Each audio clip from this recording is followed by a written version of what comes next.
So let's move on to other issues. One of the most enduring issues have been the power companies and the fact that the CERC 2 weeks back gave them some kind of relief by allowing them to raise prices in concert with the rise in Indonesian coal prices and the dollar appreciation. Well, was that an order which has abrogated the sanctity of fixed price contracts, and will the electricity regulator live to rue this decision as more such requests come from other power and in fact other infrastructure contractors? Pratibha Jain, partner and head of infra practice at Nishith Desai Associates, as promised, is with us. Pratibha, what are your first comments on the CERC's order itself? Was it justified in granting those price increases? I'm asking you because we know for a fact that both the bidders, Tata and Adani, had a clause and had an escalation option, and both of them bid nil in that escalation option, whereas the rival bidders had asked for escalation based on dollar or on other raw material price hikes. So per se, has the CERC violated some principles by granting them this tariff relief? I don't think so. I actually hailed the order. Let's look at it legally, and then we can talk about, the practical impact of the order. Legally, what Adani Power had asked for was, they had looked at the contract and said this was force majeure or change in law, both the provisions, and had asked the regulator to CERC to look at those provisions in the contract. The CERC looked at those provisions, said this is not force majeure as anticipated in the contract. They also looked at the change in law provision and rightly determined that change in law refers to Indian law. In this case, the change in law was Indonesian law, so that was a change in fact and not law. So in terms of the legal precedent that everybody seems to be concerned about here, they didn't go into the legalese of the contract and interpreted it in favor of Adani Power. What they did was use their authority under the Act, the Electricity Act, specifically under Section 79, where they have the right to determine the tariffs. And that right has been specifically given in spite of the fact that you have under the PPA's lump sum fixed contracts. And the reason for that is situations as such where the particular transmission company here, the generation company here is coming to you and saying that either I have to vacate the contract or you allow for the change in price due to the change in increase in the raw material cost here.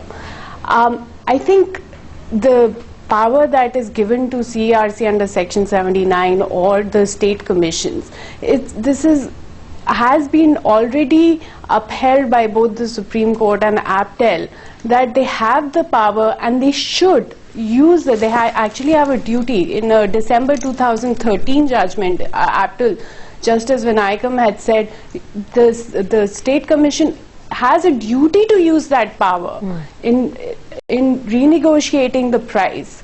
If the cost has increased so much that you would have these companies not being able to produce power, which is a worse scenario for the country as a whole, rather than just giving the increase in price. That point is taken, Pratibha, but since there is a dollar appreciation angle as well, not just the Indonesian coal price angle, the companies have got relief on both counts. Would it not be possible that rival bidders who did not, who failed to make the cut, would argue that they had lost the contract simply because they had opted for escalation on these grounds, and simply because they had correctly bid, they were punished, and those who underestimated probably dollar appreciation or global coal prices are getting rewarded?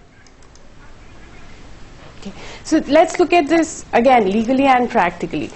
Practically and legally, the CERC has used its power in a scenario where they believe, and they referred this rightly, they followed the process, they sent it to a committee, took the committee's recommendation, and decided that it's an extraordinary circumstance where there has been increase that has led to them not being able to produce power at the cost where they had bid it. That's a power that CERC has, and they have the discretion and a duty to apply it. Whether or not this will lead to a plethora of companies coming in, whether in the case of electricity or in the case of road or in other infrastructure projects, these companies have no choice but to come back to the regulator and come back to the courts, because they are not able to produce power at the price that they had bid. Now, if you can have a reasonable assumptions built in. So, for example, the APTEL order that I was referring to, in that case, there was a 5% escalation clause already for increase in fuel, but the cost had increased to 100 to 200%.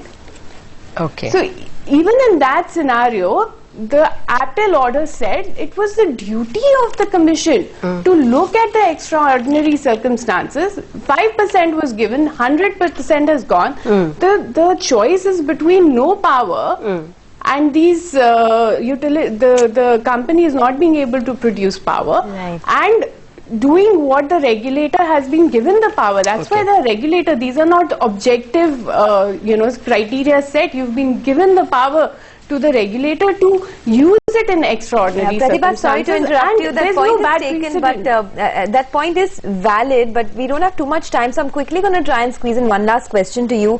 What happens to some of these other companies, that feel a bit shortchanged, the likes of Reliance Power, etc.? Do they stand a chance to get a higher tariff at some point in time? For instance, Relpar and Sasan. See, it's a power that the regulator has. They have to approach the regulator, and we have well set process for the use of this power. There is appellate authority and there are courts after that. So, and all of them have used their discretion in these scenarios. So they'll have to go back to these authorities and they'll have to see whether this was something that could have been reasonably envisioned when, in case of a bid contract, when they bid for it, in case of a PPA or a lump sum, whether, they should have factored it into the agreement. If it's a case of 20% increase, I would say probably not. That's something you should have built into your cost when you bid for the contract. But if it's 100-200% and you want private companies to be in the infrastructure sector in this country, ultimately they have to make profits, or they're going to either stop bidding or producing. Fair enough, Pratibha.